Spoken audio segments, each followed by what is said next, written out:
এইবারের ঈদ যেহেতু বাড়িতে করেছি, এই ভিডিওটা ঈদের তৃতীয় দিনের, কিন্তু সব কিছুই ভালো ছিল। শেষমেশ একটু মনটা খারাপ হয়ে গেছে, ভীষণ খারাপ হয়ে গেছে। সেটা আপনাদের সাথে শেয়ার করব। দুপুরে আমার বাবার বাড়িতে খাওয়া দাওয়া করেছি, ঈদের তৃতীয় দিনের কথা। খাওয়া দাওয়া শেষ করে ভাই বোন, বোনের বাচ্চাদেরকে, ভাইয়ের বাচ্চাদেরকে সহকারে নিয়ে ঘুরতে চলে গিয়েছি। আমরা বের হচ্ছিলাম, কোথায় গিয়েছি সেটা আপনাদের সাথে শেয়ার করব। এটা হলো জেলা পার্ক, ঝুলন্ত ব্রিজ বলে পরিচিত।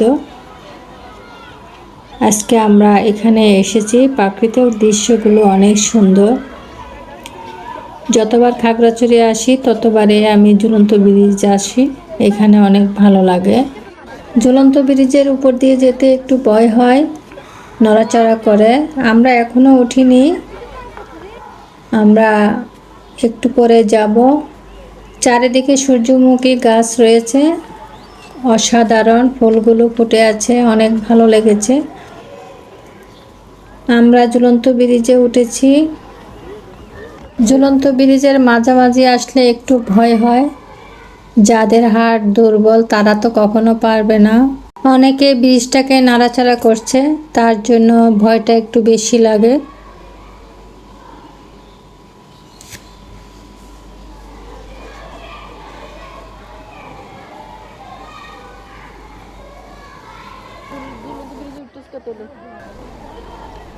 সামনে চলো।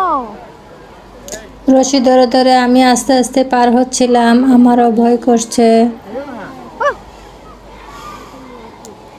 রশিতে হাত দেওয়া ছাড়া তো হাঁটাই যাচ্ছে না।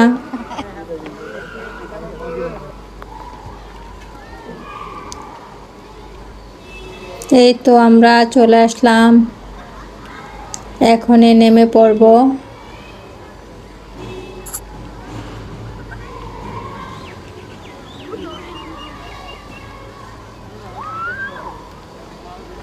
ঈদ উপলক্ষে অনেক মানুষ হয়েছে এখানে।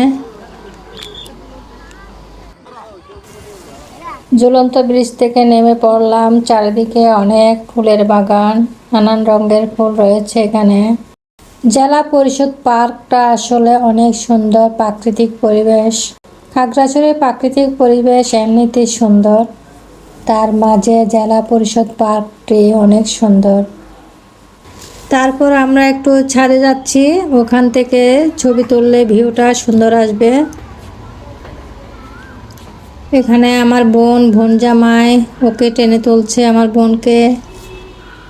এই যে আমি উঠে পড়েছি। এখানে ছবি তুললে প্রাকৃতিক দৃশ্যগুলো অনেক সুন্দর আসে।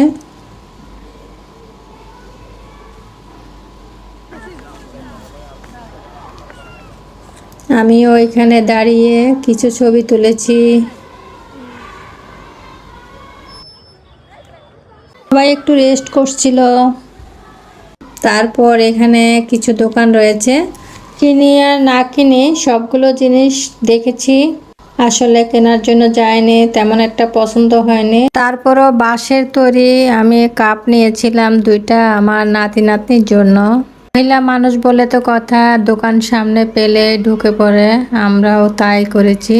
আমি বলেছিলাম মনটা ভীষণ খারাপ। আমার 3টা বিড়ালের মধ্যে ছোট বিড়ালকে নিয়ে আমি ঈদ করতে এসেছিলাম খাগড়াছড়ি, কিন্তু সে অসুস্থ হয়ে পড়েছে। ডাক্তারকে ফোন দিয়ে ওষুধ নিয়েছি, ওষুধ খাওয়াচ্ছি, কোনো রকম ভালো হচ্ছে না। আমি গত পরশু আমি চট্টগ্রাম শহরে চলে এসেছি। গতকালকে আমার বিল্লুটা মারা গিয়েছে। যত সহজ করে আমি বলছি তত সহজ ছিল না। আমার আদরের বিল্লুটার জন্য আমার এখনো মন কাঁদে। যারা পশু পাখি পালে তারা অবশ্যই কষ্টগুলো বুঝবে, অন্যকে হয়তো নাও বুঝতে পারে। সবকিছু আনন্দের সহিত কাটিয়েছি, কিন্তু অবশেষে মনটা ভীষণ খারাপ। জানি না আদৌ টগিকে বলতে পারবো কিনা, ও আমার অনেক কাছের ছিল। এটি আজকে এ পর্যন্ত, সবাই ভালো থাকবেন। আল্লাহ হাফেজ, আসসালামু আলাইকুম।